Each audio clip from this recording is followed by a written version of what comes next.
ओम शांति। 9 अगस्त 2021 के ईश्वरीय महावाक्य। पहले सुनते हैं मुरली के मुख्य पॉइंट्स। बाबा ने कहा, तुम्हारी ग्रहचारी अब पूरी हुई। राहु की दशा बैठने से तुम विकारों में गिरकर काले हो गए थे।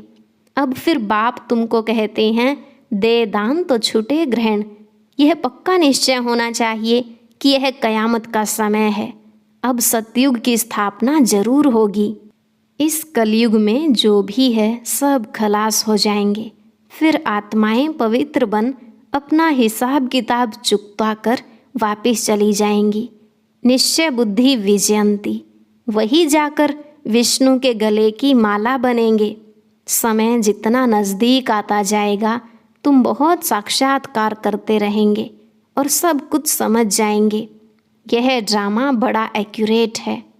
इसमें 1 मिनट भी नीचे ऊपर नहीं हो सकता। जैसे तुम ड्रामा के वश हो, ऐसे बाप भी ड्रामा अनुसार ही अपने समय पर आते हैं। विनाश सामने खड़ा है। अब तुम गैलप करो। बाप की याद से कर्मातीत अवस्था को जरूर पाना है। अगर पुरुषार्थ नहीं करेंगे तो पद भ्रष्ट हो जाएगा। अभी पुरुषार्थ करने का समय है, लेकिन बच्चे अभी तक अडोल स्थिर नहीं बने हैं। माया घड़ी घड़ी बुद्धियोग तोड़ देती है। लास्ट में बाबा ने कहा, तुम कर्म योगी हो। 8 घंटा सेवा करो, बाकी 8 घंटा याद में रहने का पुरुषार्थ करो। याद में रहने से विकर्म विनाश होते जाएंगे। इसको ही योग अग्नि कहा जाता है। ग्रस्त में रहते तुम्हें याद की मेहनत करनी है। अब सुनते हैं महावाक्यों को विस्तार से। मुरली का सार। मीठे बच्चे, बाप और दादा की भी वंडरफुल कहानी है। बाप जब दादा में प्रवेश करे तब तुम ब्रह्मा कुमार कुमारी वर्षे के अधिकारी बनो। प्रश्न, निश्चित ड्रामा को जानते हुए भी तुम बच्चों को कौन सा लक्ष्य अवश्य रखना है? उत्तर, पुरुषार्थ कर गैलप करने का, अर्थात विनाश के पहले बाप की याद में रह कर्मातीत बनने का लक्ष्य अवश्य रखना है। कर्मातीत अर्थात आयरन एजेड से गोल्डन एजेड बनना। पुरुषार्थ का यही थोड़ा सा समय है। इसलिए विनाश के पहले अपनी अवस्था को अचल अडोल बनाना है। ओम शांति। ओम शांति। यह दोनों कौन कहते हैं?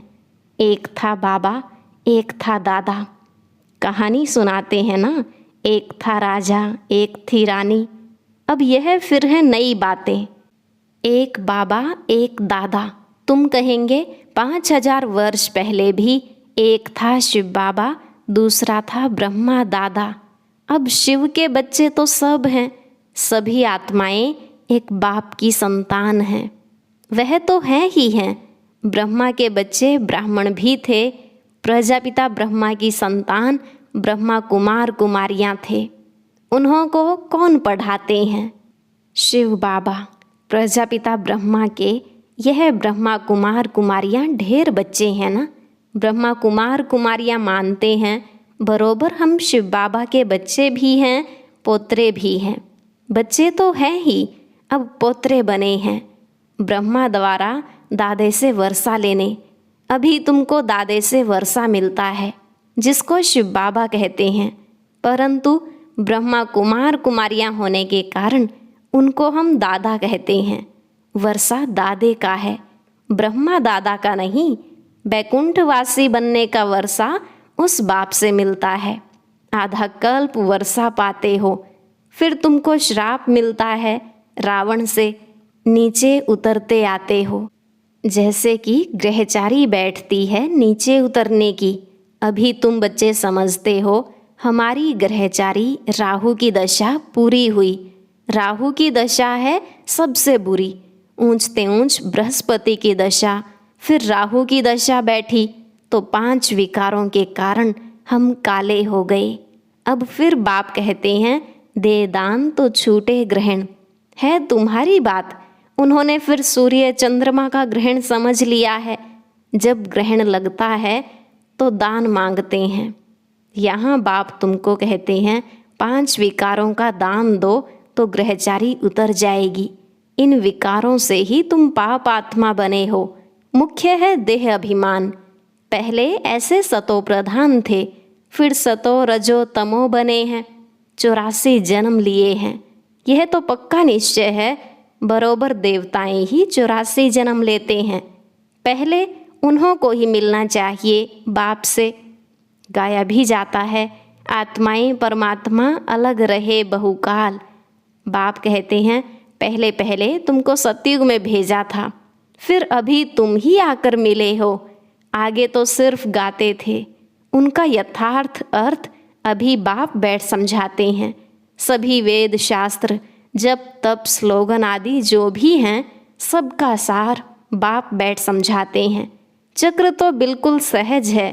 अभी कलयुग और सतयुग का संगम है। लड़ाई भी सामने खड़ी है। यह भी तुमको निश्चय है, सतयुग की स्थापना होती है। कलयुग में जितने भी हैं उन सब के शरीर खलास हो जाएंगे। बाकी आत्माएं पवित्र बन हिसाब किताब चुकतू कर जाएंगी। यह सबके कयामत का समय है। आत्माएं शरीर छोड़ चली जाएंगी। यह तुम्हारी बुद्धि में अभी है। जब तक हम कर्मातीत अवस्था को पाएं, तब तक संगम पर खड़े हैं। एक तरफ हैं करोड़ों मनुष्य, दूसरे तरफ हो सिर्फ तुम थोड़े से। तुम्हारे में भी कितने हैं जो निश्चय बुद्धि होते जाते हैं। निश्चय बुद्धि विजयंती, फिर जाकर विष्णु के गले की माला बनेंगे। एक है रुद्राक्ष की माला, दूसरी है रुंड माला। उस रुंड माला में छोटी छोटी शक्ल होती है। यह निशानी है।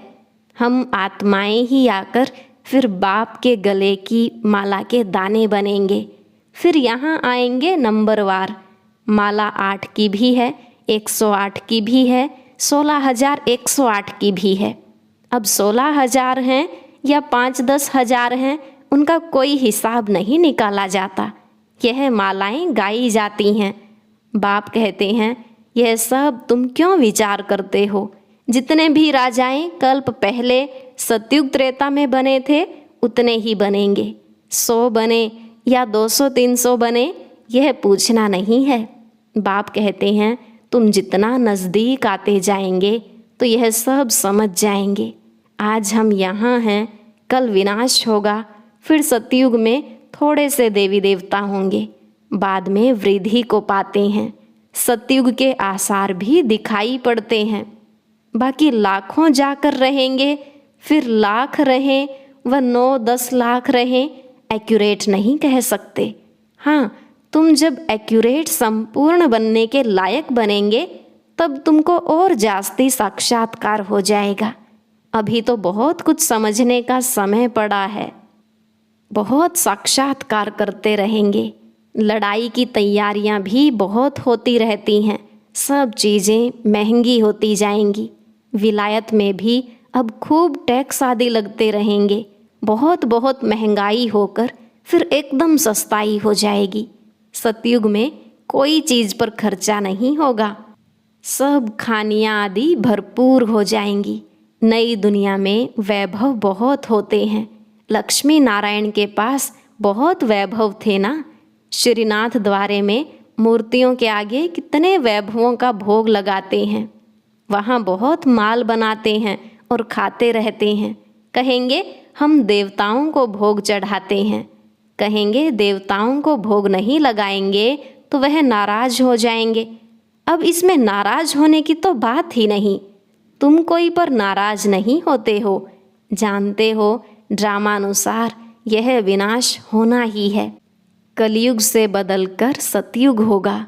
हम ड्रामा को समझते हैं कि ड्रामानुसार अभी नया चक्र शुरू होना है। तुम भी ड्रामा के वश हो। ड्रामानुसार बाप भी आया हुआ है। ड्रामा में 1 मिनट भी नीचे ऊपर नहीं हो सकता है।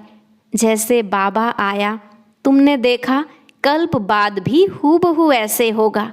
शास्त्रों में तो कल्प की आयु लंबी लिख दी है।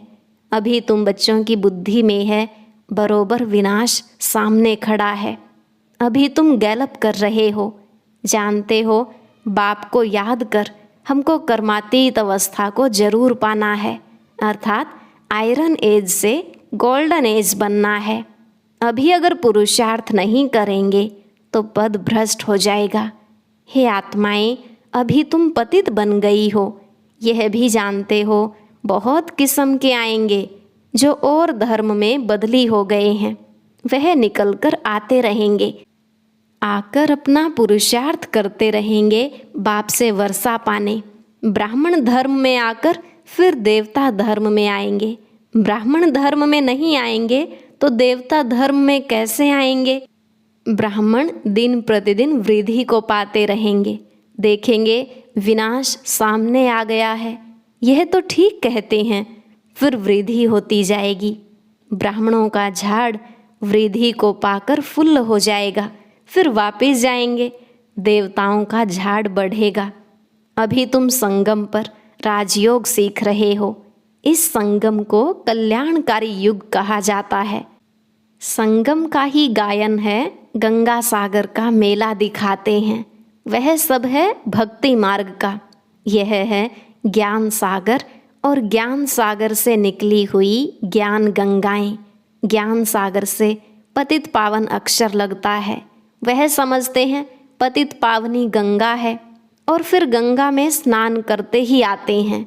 यह नदियाँ तो सतयुग से लेकर चलती आती हैं, आजकल तो नदियाँ भी कहाँ कहाँ डुबो देती हैं। प्रकृति भी तमो प्रधान, सागर भी तमो प्रधान हो पड़ा है। सागर थोड़ी सी उछल खाएगा तो सब कुछ खलास कर देंगे। सतयुग में सिर्फ हम थोड़े ही भारत में रहते हैं। यमुना के कंठे पर दिल्ली परिस्तान थी, फिर बन्नी है।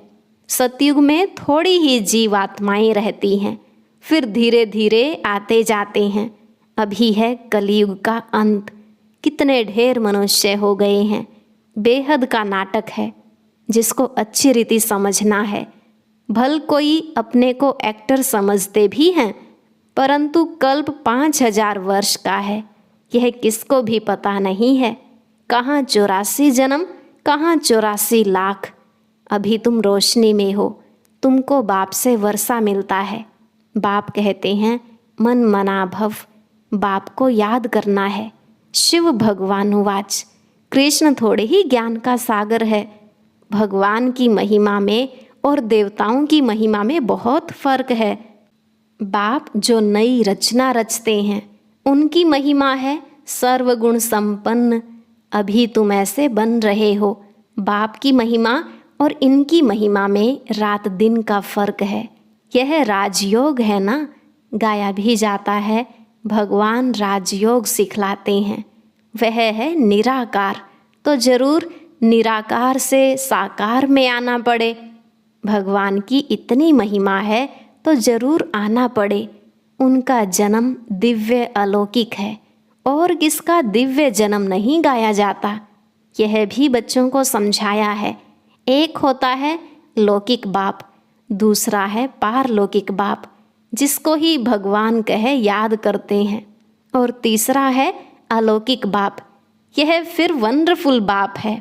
जब पारलौकिक बाप बच्चों को एडॉप्ट करते हैं तो बीच में यह अलौकिक आ जाता है। प्रजापिता ब्रह्मा के कितने ढेर बच्चे हैं। शिव बाबा आकर ब्रह्मा द्वारा तुमको अपना बनाते हैं। कितने ब्रह्मा कुमार कुमारियां बनते हैं। लौकिक बाप को तो करके 8-10 बच्चे होंगे। अच्छा, शिव बाबा भी है पारलौकिक बाप, उनके तो अनेक बच्चे हैं। सभी आत्माएं कहती हैं हम सब ब्रदर्स हैं। अब इस संगम पर फिर अलौकिक बाप मिलता है। यह ज्ञान तुमको वहाँ नहीं रहेगा। प्रजापिता ब्रह्मा बाप मिलता ही तब है जबकि बाप आकर नई सृष्टि रचते हैं। तो यह अलौकिक जन्म हुआ ना, इनको कोई समझ नहीं सकते। वह लौकिक, वह पारलौकिक, और यह है संगम युगी अलौकिक बाप। लौकिक बाप तो सतयुग से लेकर होते आए हैं। पारलौकिक बाप को वहाँ कोई याद नहीं करते। वहाँ होता ही है एक बाप। हे भगवान, हे परमात्मा कहकर याद नहीं करते हैं। फिर द्वापर में जब भक्ति मार्ग शुरू होता है तो बाप 2 होते हैं, संगम पर हैं 3 बाप। प्रजापिता ब्रह्मा भी अभी मिलता है। अभी तुम उनके बने हो। जानते हो यह अलौकिक बाप है। अभी तुम इन बातों को अच्छी रीति जानते हो और याद करते हो। अपने को आत्मा समझ बाप को याद करो। सतयुग में याद करने की दरकार ही नहीं। दुख में पारलौकिक बाप का सब सिमरण करते हैं। यह तो बिल्कुल सहज बात है। सतयुग त्रेता में 1 बाप होता है, द्वापर में 2 बाप होते हैं। इस समय तुम अलौकिक बाप के बच्चे बने हो, जिस द्वारा तुम वर्षा लेते हो। तुम बच्चे ही ब्राह्मण बनते हो, जो फिर देवता बनेंगे। विनाश भी तुम्हारे को ही देखना है, जो तुम इन आँखों से देखेंगे। बॉम्ब्स छोड़ेंगे, मनुष्य तो मरेंगे ना। जापान में भी बॉम्ब छोड़ा, देखा ना कैसे मनुष्य मरे। अब यहाँ लड़ाइयाँ लगती रहती हैं। खुद भी कहते हैं हम तंग हो जाते हैं। 10-10 वर्ष तक भी लड़ाई चलती रहती है। बॉम्ब्स में तो चपटी में सब खलास हो जाएगा। चिंगारी लगती है तो शहर नष्ट हो जाते हैं। यह तो बॉम्ब्स हैं, आग भी लगनी है। तुम बच्चे जानते हो बाप आए ही हैं स्थापना और विनाश कराने, तो जरूर यह सब होगा। पुरुषार्थ करने का अभी समय है। माया घड़ी घड़ी तुम्हारा बुद्धि योग तोड़ देती है। अजुन तुम अडोल स्थिर कहाँ बने हो।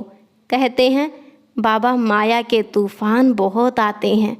कोई तो सारे दिन में घंटा आधा भी याद नहीं करते हैं। बाप कहते हैं तुम कर्म योगी हो। 8 घंटा तो यह सेवा करेंगे। 8 घंटा याद कर सको, इतना पुरुषार्थ करना है। याद करते रहने से विकर्म विनाश होते जाएंगे। इसको ही योग अग्नि कहा जाता है। यह है मेहनत। ग्रस्त व्यवहार में रहते हुए सिर्फ याद करना है। यह भी बाबा बतलाते हैं कि जिन्होंने गृहस्थ छोड़ा है, बच्चे बने हैं, वह भी इतना याद नहीं करते हैं। घर में रहने वाले और ही जास्ती याद करते हैं। अर्जुन और भील का भी मिसाल देते हैं ना। मेहनत है बाप को याद करना और चक्र को समझना है। महाभारत लड़ाई भी जरूर लगेगी, सतयुग में थोड़ी ही लगेगी। तो तुम बच्चों को अंधों की लाठी भी बनना है। सबको रास्ता बताना है कि बाप को याद करो, चक्र को याद करो, स्वदर्शन चक्रधारी बनो। अच्छा, मीठे मीठे सिकिलधे बच्चों प्रति माता पिता बाप दादा का याद प्यार और गुड मॉर्निंग। रूहानी बाप की रूहानी बच्चों को नमस्ते। रूहानी बच्चों की रूहानी बाप दादा को नमस्ते नमस्ते, गुड मॉर्निंग, शुक्रिया बाबा, शुक्रिया।